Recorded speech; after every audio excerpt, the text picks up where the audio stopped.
नमस्ते विद्यार्थ्यांनो, आज आपण घातांक हा टॉपिक बघणार आहोत की जो खूप महत्वाचा आहे. आता पहिलं तर घातांक म्हणजे काय. आता घातांक म्हणजे त्याच्या संख्येच्या डोक्यावर लिहिणारी संख्या. पण ती डोक्यावर कसं लिहितो आपण.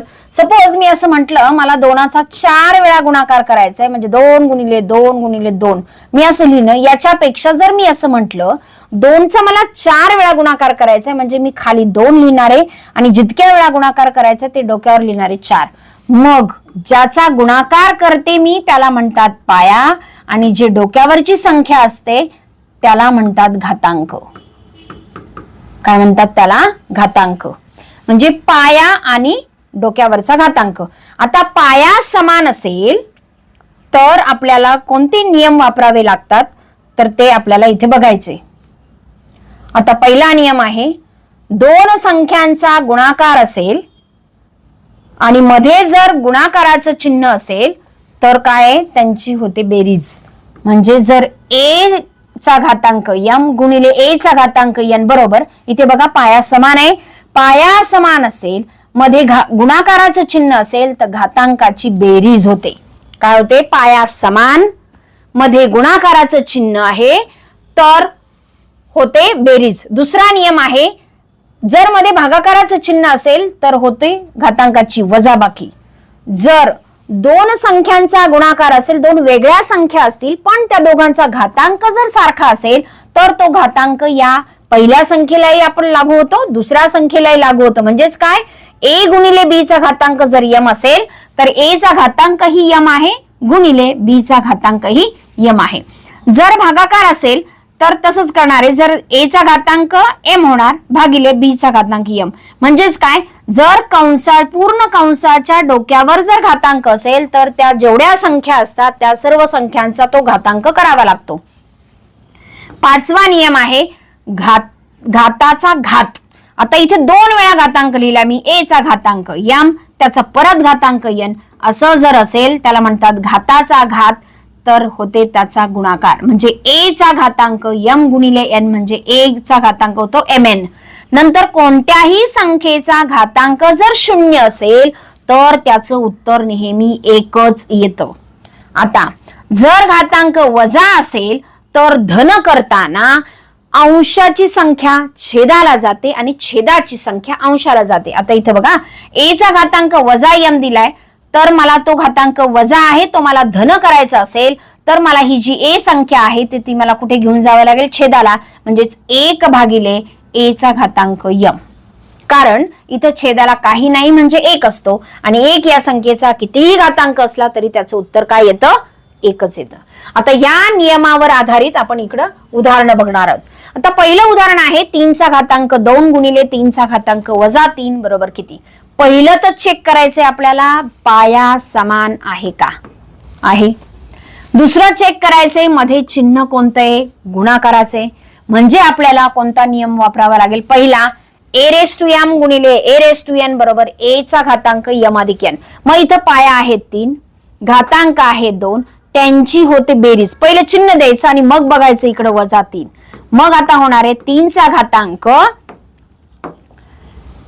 2 वजा 3 त्याचं उत्तर काय येतं? वजा 1.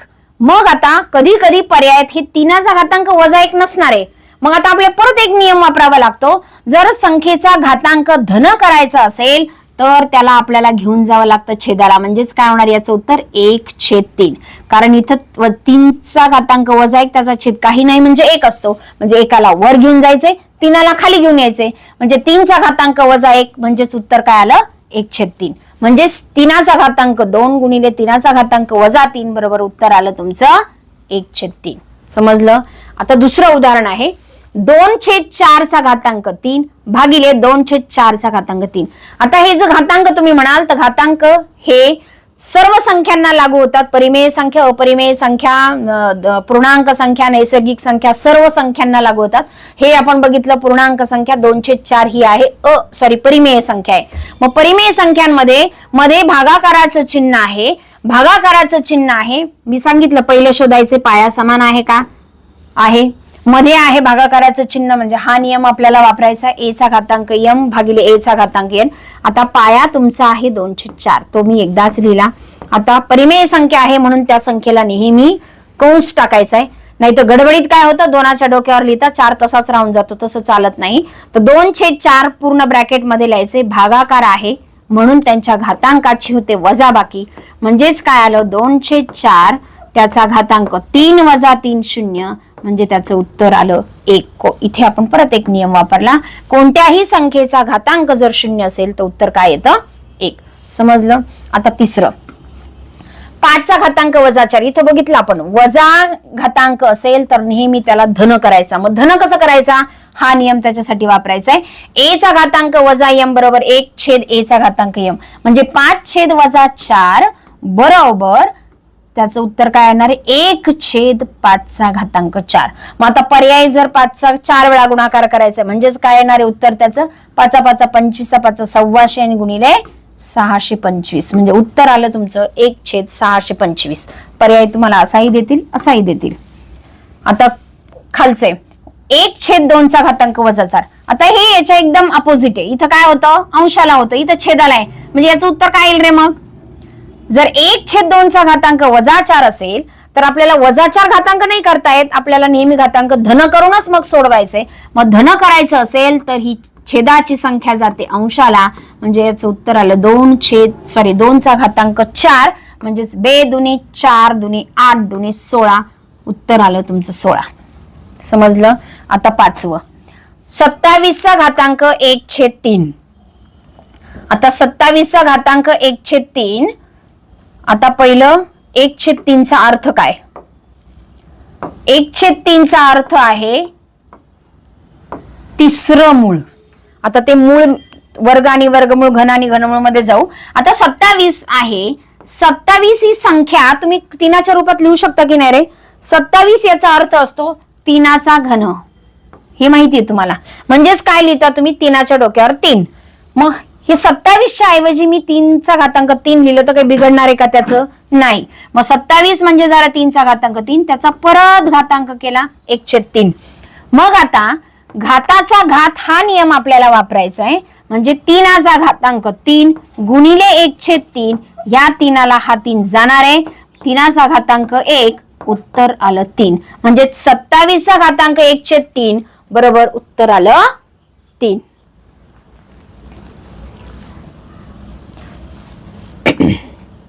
आता आपण पुढचं उदाहरण बघणार आहोत. 4096 बरोबर 8चा घातांक 5 गुणिले 2चा घातांक 5 आणि त्याचा घातांक यम, तर यम बरोबर किती. आता इथं तुम्ही म्हणाल 4096 दिसते आणि इकडं तर 2 आणि 8 दिसतात, हे सोडवायचं कसं. तर मग अशी बघितलं आपण 6561 चे अवयव पाडले, तसंच ह्या 4096 चे पण अवयव पाडायचे.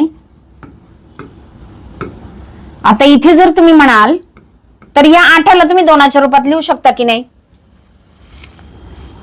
त्याही पेक्षा ह्या दोघांचा घातांक सारखा आहे, मग ह्या 8 गुणिले 2 करून मग त्याचं 5 करू शकता की नाही. मग मी काय करणार, 8 गुणिले 2 झाले 16, त्याचा घातांक झाला 5, त्याचा घातांक झाला m बरोबर 4096 बरोबर. मग 16चा घातांक झाला 5m. आता मी आणखी शॉर्टकट केला, मग 4096 ला मला 16च्या रूपात लिहावं लागेल. बघू आपण काय, तर 4ने जर भाग येते 4 1 4 0, 4 2 8, 1 4 4 16, परत 4ने भाग गेला 4 2 8 उरला 2, 4 5 20, 4 6 24, परत 4ने भाग जातो 4 6 24, 4 4 16, परत 4ने भाग जातो 16 4 64. हा 16ने भाग घालवायला पाहिजे होता, ठीक आहे काय हरकत नाही. 4 4 16, 4 1 4. आता किती झाले 4चा घातांक 1 2 3 4 5 6. तर मी याला लिहिणार आहे 4096 बरोबर आलं 4चा घातांक 6. मग 16 म्हणजे 4चा वर्ग नाही का, मग मी त्या 16ला 4चा वर्ग लिहिलं आणि त्याच्या डोक्यावर परत 5m लिहिलं. ठीक आहे.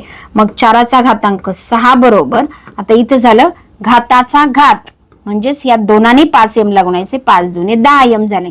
आता परत मगाच्या सारखं नियम काय, जर पाया समान असेल, मध्ये बरोबरच चिन्ह असेल तर त्याचा घातांकही समान असतो. म्हणजे 6 बरोबर आलं 10m, हे 10 याला गुणिलेत म्हणून ती झाली भागिले 6 भागिले 10 बरोबर m, म्हणजेच 2 त्रिक 6 2 पंच 10, m ची किंमत आली 3/5 म्हणजे याचं उत्तर काय आलं 3/5.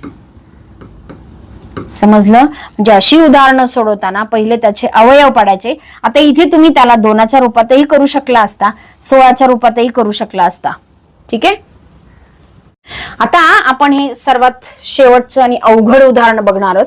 मला वाटतं 8वा नंबर असेल. ठीक आहे, नंबर डझंट मॅटर. आता हे अवघड, सगळ्यात अवघड उदाहरण सोडवणार आहोत. तर याच्यामध्ये पहिले बघायचे पाया कोण आहे. पाया कोण आहे याच्यात? वर्गमुळात ए. सगळीकडे वर्गमुळात ए दिसतंय. ठीक आहे. आता इथे याच्या डोक्यावर काहीच दिसत नाही, काहीच नसतं. याचा अर्थ त्याचा घातांक असतो 1. काय असतो घातांक? 1. इथे पण त्याच्या डोक्यावर काय आहे? 1 दिलं नाही, पण आपल्याला घ्यायचे ते 1.